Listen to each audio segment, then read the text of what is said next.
Train wrecks are so disastrous that they make headlines. But if your life has gone off the rails, it may seem that nobody notices or cares, even though your personal train wreck is devastating and overwhelming.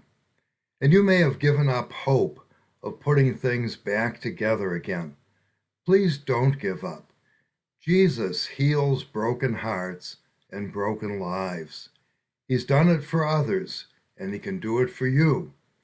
But please don't get me wrong. I'm not talking about a simplistic health and wealth gospel where all your troubles miraculously disappear.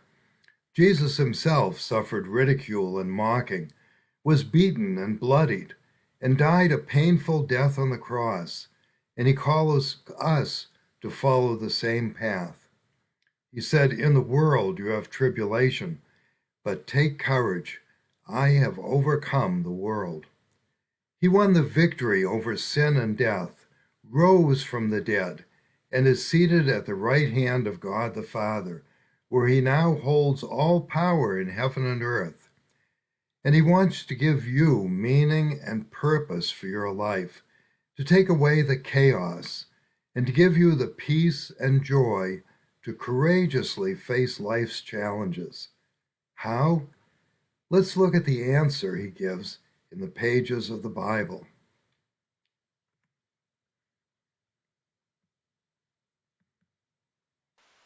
Welcome to Bible Nook's worship service.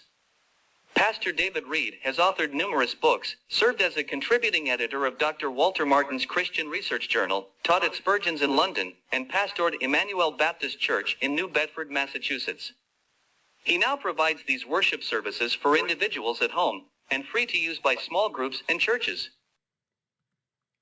Let's ask the Lord's blessing on our service. Heavenly Father, we thank you for making provision for your people to be fed spiritually from your word, the Bible, and to come together to fellowship, whether in person or virtually over the airwaves, so that we can share together in lifting our voices in praise to you and in being encouraged by the things in your word. Please bless us now as we go into this service, and bless all who join us. In Jesus' name, amen. Let's lift our voices in praise to God as we sing, "And Can It Be?"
Centuries ago, the disciples of Jesus wanted to know how to pray, and Jesus gave them a prayer that set out the proper priorities in our prayers. It's called the Lord's Prayer, the Our Father. Let's join together in reciting those words and making it our own personal petition to God. Our Father, who art in heaven, hallowed be thy name. Thy kingdom come. Thy will be done, on earth as it is in heaven. Give us this day our daily bread, and forgive us our debts, as we forgive our debtors. And lead us not into temptation, but deliver us from evil. For thine is the kingdom, and the power, and the glory forever. Amen. These live-streamed services are aimed at providing traditional worship services for believers who otherwise would not have them because they're confined to their home or because they don't have a nearby church that sings traditional hymns and preaches Bible messages.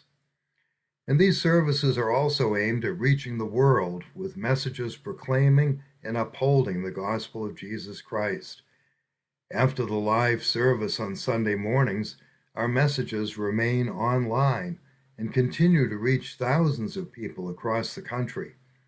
During the year 2022, the thumbnail images of our messages, some of the recent ones you see here, the thumbnail images during 2022 were displayed to well over 3 million people. And as a result, almost 21,000 people viewed our message, showing godless evolution to be false. And more than 80,000 viewed our message on the signs leading up to Christ's return. Our other messages are reaching additional thousands each week. To accomplish that, Bible Nook spent $5,111 during the year 2022, most of it going to Facebook and Google YouTube to boost our messages. Bible Nook received $4,259 as gifts during that same time period from 4 couples and 1 individual, with my wife and I covering the $852 additional expense from our own personal funds. I took no salary from Bible Nook, and neither did anyone else. As we've entered the year 2023, some other individuals and families have joined in supporting this work. If that continues, we hope to reach an even wider audience with these messages. If the Lord moves your heart to spend some of your resources on this gospel outreach, you can do so by visiting BibleNook.com and clicking the donate button on the home page. Today's scripture reading is from Haggai chapter 1, beginning with verse 5. This is what the Lord of heaven's armies says. Look at what's happening to you. You have planted much, but harvest little. You eat, but are not satisfied. You drink, but are still thirsty. You put on clothes, but cannot keep warm. Your wages disappear as though you were putting them in pockets filled with holes. This is what the Lord of heaven's armies says. Look at what's happening to you. Now go up into the hills, bring down timber, and rebuild my house. Then I will take pleasure in it and be honored, says the Lord. You hoped for rich harvests, but they were poor, and when you brought your harvest home, I blew it away. Why? Because my house lies in ruins, says the Lord of heaven's armies, while all of you are busy building your own fine houses. It's because of you that the heavens withhold the dew, and the earth produces no crops. I have called for a drought on your fields and hills, a drought to wither the grain and grapes and olive trees and all your other crops, a drought to starve you and your livestock, and to ruin everything you have worked so hard to get. May the Lord add his blessing to our reading of his word. Let's join together now in singing On a Hill Far Away, the old rugged cross.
the dear Lamb of God left his glory above to bear it to dark Calvary.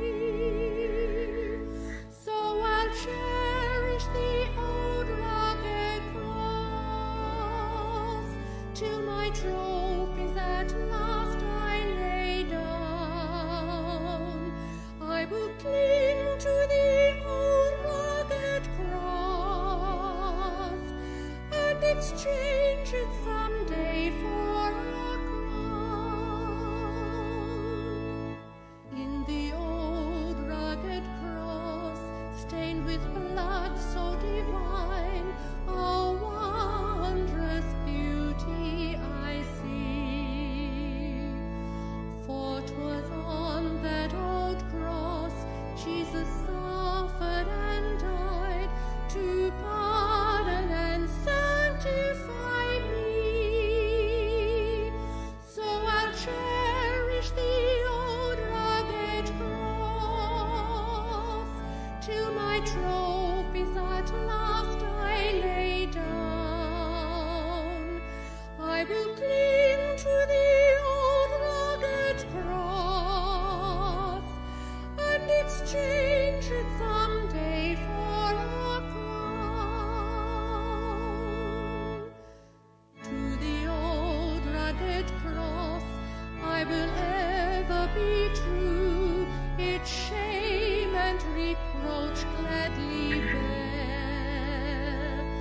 Then he'll call me someday to my home far away, where his glory forever I'll share. So I'll cherish the old rugged cross till my trophies at last I lay down. I will cling to the old rugged cross and exchange it someday for a crown.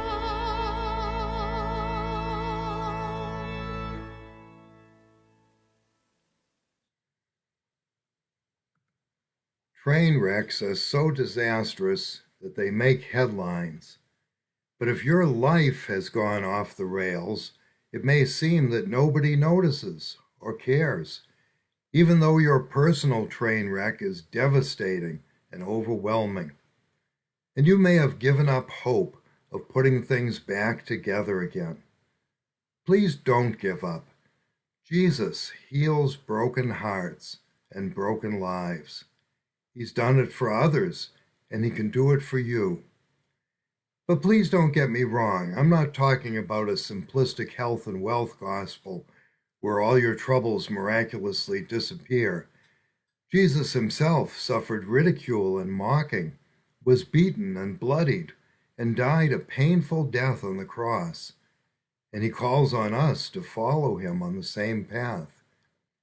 He said, "In the world you have tribulation, but take courage. I have overcome the world." He won the victory over sin and death, rose from the dead, and is seated at the right hand of God the Father, where he now holds all power in heaven and earth. And he wants to give you meaning and purpose for your life, to take away the chaos, and to give you the peace and joy to courageously face life's challenges. How? Let's look at the answer he gives in the pages of the Bible. It doesn't matter whether the wreckage in your life was caused by serious mistakes or misconduct on your part, or by other people who hurt you. The world is a mess due to rebellion against God. We suffer from the problems we've inherited from our most ancient ancestor, the first man, who was created by God in a beautiful paradise, but who forfeited those blessings by rebelling against him. The Bible tells us, "Sin entered the world through one man, and death through sin. So also death was passed on to all men, because all sinned." And we also suffer from our own actions that brought trouble into our lives because we weren't following God's instructions. You reap what you sow. That's a principle that none of us can escape. But we may not have followed God's instructions because we didn't even know that our lives came with an owner's manual in the form of the Bible. The Bible gives us the guidance we need to live life successfully. It's like a light that guides us and keeps us from stumbling in the darkness. The Psalms tell us, "Your word is a lamp for my feet, a light on my path." And the Proverbs say, "The path of the righteous is like the first gleam of dawn, shining brighter and brighter until midday. But the way of the wicked is like the darkest gloom. They do not know what makes them stumble." Yes, God gives us his instructions in the Bible to help us to see clearly how we ought to live to achieve the best results for ourselves. Scripture says concerning the instructions he gives, their purpose is to teach people to live disciplined and successful lives, to help them do what is right, just, and fair. These proverbs will give insight to the simple, knowledge and discernment to the young. Let the wise listen to these proverbs and become even wiser. As that verse says, God wants us to live successful lives. He gives us his instructions for our benefit.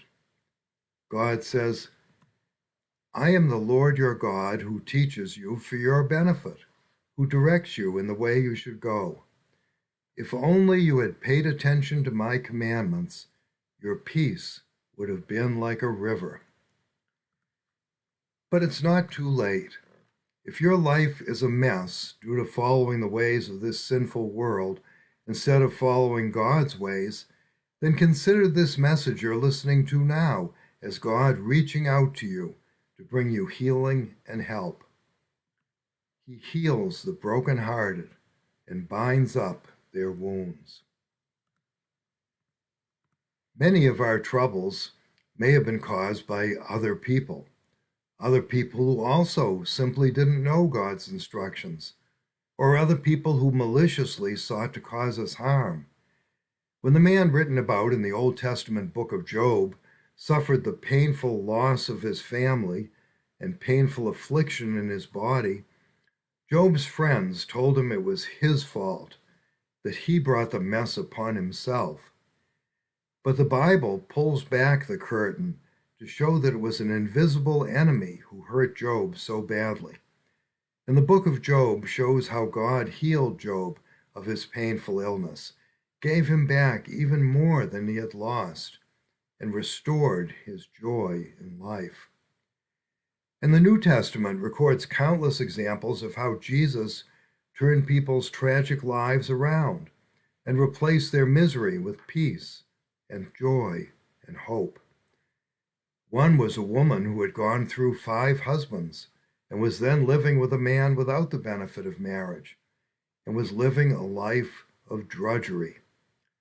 In another case, when Christ encountered a man whose sinful behavior had resulted in disease that left him unable to walk for 38 years, Jesus healed him and told him, "Stop sinning or something worse may happen to you." Yes, sin causes sorrow in this life, and if continued without repentance, sin leads to everlasting sorrow in the afterlife. The invisible enemy who attacked Job and ruined Job's life for a while was Satan the devil, the same rebellious angel who spoke through a serpent in the Garden of Eden and turned the first humans against God. Satan tries to justify himself by leading humans and other angels to join him in rebellion against God. And Satan is behind this modern world's slide into sin, as more and more people throw aside the Bible's instructions and follow Satan into sin instead. But God's day of reckoning is coming soon, when he will say to those who follow Satan, Depart from me, you accursed people, into the eternal fire which has been prepared for the devil and his angels. God doesn't want that to happen to us. So he appeals to us to repent, to be so sorry for our sins that we change our ways and ask forgiveness. He wishes only the best for us. But calamity will eventually come upon those who reject God. God doesn't want any of us to go down that path to personal disaster. In the book of Ezekiel, he keeps appealing to us. Do I take any pleasure in the death of the wicked, declares the Lord God? Wouldn't I prefer that he turn from his ways and live?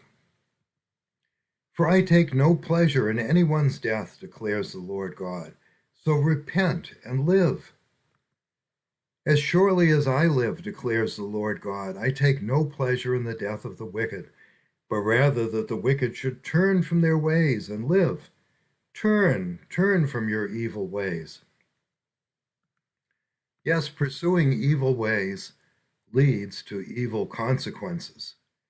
And God wants to keep us from having to face those consequences. That's why the message Jesus preached was a call for people to repent and quit sinning so they could receive forgiveness from God. Jesus healed people from the physical ailments that were making their lives miserable. He gave sight to the blind. He made the deaf hear and the mute speak. He enabled the paralyzed to get up and walk. But all of those miracles and healings were done for the purpose of turning people to God, to let Jesus become their Savior, to save them from their sins, and their Lord, their Master, and their Teacher, to lead them into a new way of life, a new way of living. The invitation to follow Jesus as your Lord and Savior is an invitation to let him save you from your sins and the bad consequences that sin brings. That's what Savior means. And to let Jesus take control of your life. That's what Lord means, turning your life over to Jesus so that he is in charge from now on. Turning to Jesus as your Lord and Savior means recognizing that you're driving down a road to disaster, and so you ask Jesus to take the wheel. You surrender control of your life and turn it over to him so he can save you from crashing and burning. Jesus wants to save you, and that's why after dying on the cross and rising from the dead 3 days later, he said, in his name, repentance and forgiveness of sins will be proclaimed to all nations. That's the assignment Jesus gave to everyone who follows him, to proclaim to others his message of repentance and forgiveness. The Apostle Paul was carrying out that work of proclaiming that message when he wrote, "Don't you see how wonderfully kind, tolerant, and patient God is with you? Does this mean nothing to you? Can't you see that his kindness is intended to turn you from your sin? But because you are stubborn and refuse to turn from your sin, you are storing up terrible punishment for yourself. For a day of anger is coming, when God's righteous judgment will be revealed. He will judge everyone according to what they have done. He will give eternal life to those who keep on doing good, seeking after the glory and honor and immortality that God offers. But he will pour out his anger and wrath on those who live for themselves, who refuse to obey the truth, and instead live lives of wickedness. There will be trouble and calamity for everyone who keeps on doing what is evil. So we have a choice: to turn to God, follow his instructions for our lives, and receive his blessings for eternity, or to resist his will by living according to the standards of this world and reap the evil consequences of evil behavior. Jesus invites us to make the right choice, to turn to him and receive blessings now and forever. He invites you Come to me, all you who are weary and burdened, and I will give you rest. Take my yoke upon you and learn from me, for I am gentle and humble in heart, and you will find rest for your souls. If we surrender our lives to Jesus, he takes over. He can run our lives better than we can if we allow him to. And even after we've taken that initial step of turning to Jesus as our Lord and Savior, we may still need to turn over to him various aspects of our lives that are still giving us trouble. That's why the Bible admonishes us, trust in the Lord with all your heart, and do not rely on your own understanding. Think about him in all your ways, and he will guide you on the right paths. When we first give ourselves to Christ, tremendous changes begin to take place in our lives. He sets us free immediately from evil things that have enslaved us and that have ruined our lives. And he starts us off on a course of growth toward Christian maturity. Then it's a process of continual growth. Peter explained it when he wrote to people who already believed. Make every effort to add to your faith virtue, and to your virtue knowledge, and to knowledge self-control, and to self-control perseverance, and to perseverance godliness, and to godliness brotherly kindness, and to brotherly kindness love. For if you possess these qualities and continue to grow in them, they will keep you from being ineffective and unproductive in your knowledge of our Lord Jesus Christ. Notice that Peter encourages us to make every effort to add these qualities to our faith. As we continue to make that effort, we continue to grow in Christ, and we turn over to him more and more aspects of our lives. And that continues to make our lives better and better. While we make that effort to grow to Christian maturity, the work is actually accomplished by Christ, transforming us by his Spirit. Paul said, he who began a good work in you will carry it on to completion until the day of Christ Jesus.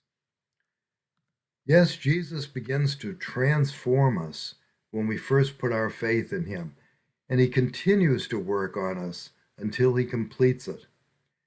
God's wish for each of us is as Paul prayed to the Christians he wrote to. I pray that from his glorious, unlimited resources, he will empower you with inner strength through his Spirit. Then Christ will make his home in your hearts as you trust in him. Your roots will grow down into God's love and keep you strong. God's love gives us the power and strength to face life's challenges without those challenges wrecking our lives. That power does not come from us. It comes from God. Paul continues, may you experience the love of Christ, though it is too great to understand fully. Then you will be made complete with all the fullness of life and power that comes from God.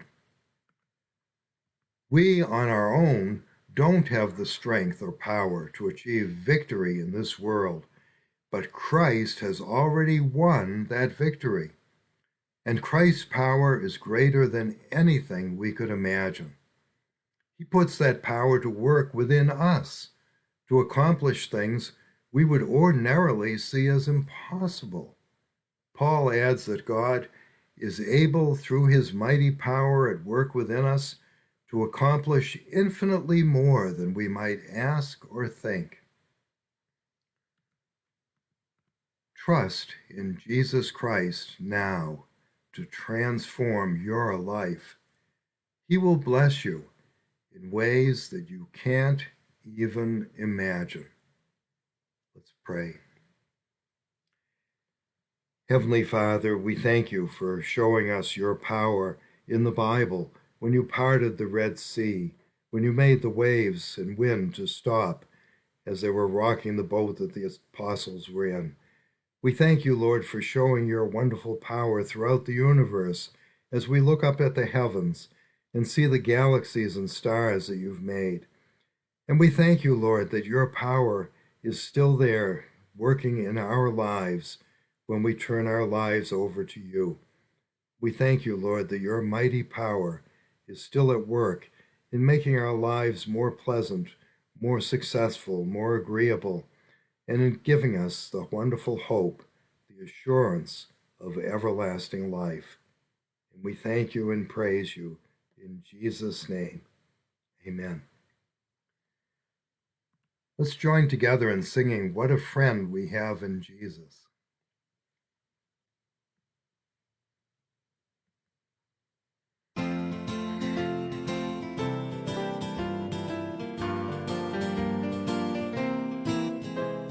What a friend we have in Jesus.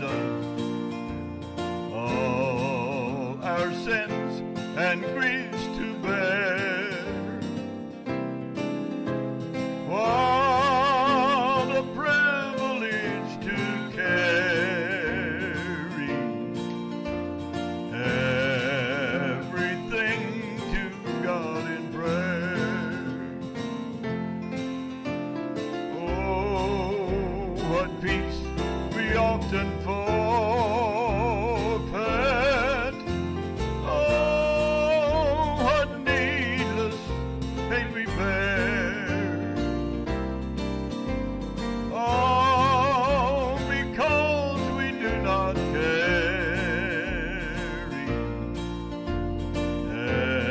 everything to God in prayer.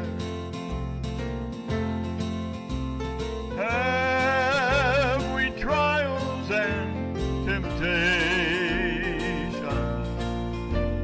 Is there trouble anywhere? We should never be discouraged. Take it to the Lord in prayer. Can we find a friend so faithful, who will all our sorrows share? Jesus knows our every weakness. Take it to the Lord in prayer. Are we weak and heavy laden, covered with a load of care? Precious Savior, still our refuge. Take it to the Lord in prayer. Do your friends despise, forsake you? Take it to the Lord in prayer. In his arms he'll take and shield you. You will find a solace there.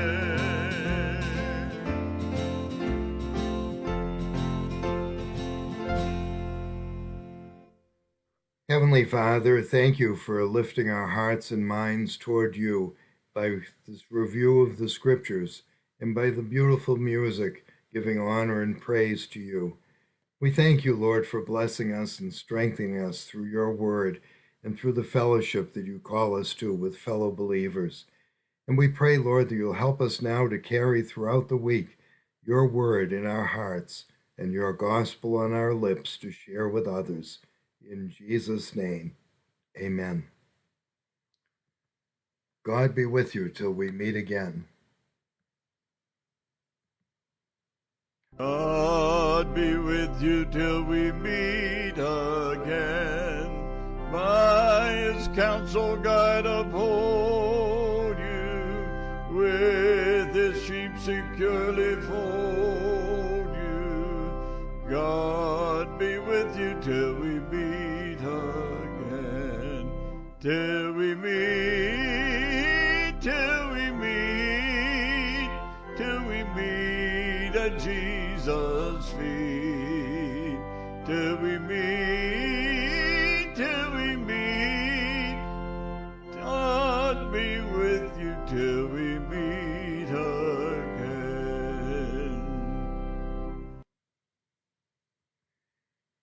Our Wednesday evening Bible study and prayer meeting is studying the Bible now using the book Come Follow Jesus, the Real Jesus. It presents the Bible's teachings in simple terms for non-believers and new believers to grasp and for all of us to review. And it does that by having scripture in bold print throughout the book on just about every page. We'll be starting this week in a chapter titled What Jesus Revealed About Life After Death. So this will be a perfect time to join the study if you haven't joined us before. You can find the book at Amazon.com in print, but there's no need to purchase anything because there's a link to the book in the Amazon at BibleNook.com, but the book is also there at BibleNook.com in digital form, where you can download it for free, read it online for free, and print it out and use it for the Bible study. So anytime after 6:45 p.m. on Eastern Time on Wednesday, just dial 951-799-9542 and you'll be connected. Or click the permanent Zoom link that's posted on Facebook. We can all hear each other and pray together. And if you join us early or stay on afterwards, we can chat informally too. Immediately after the service this morning, we'll also have opportunity to fellowship informally. Just call the conference line number or use the Zoom link, and I'll be there to discuss with you this morning's service or any other biblical topic on your mind. Please join us if you can for a few minutes. God bless. Keep safe. See you next time.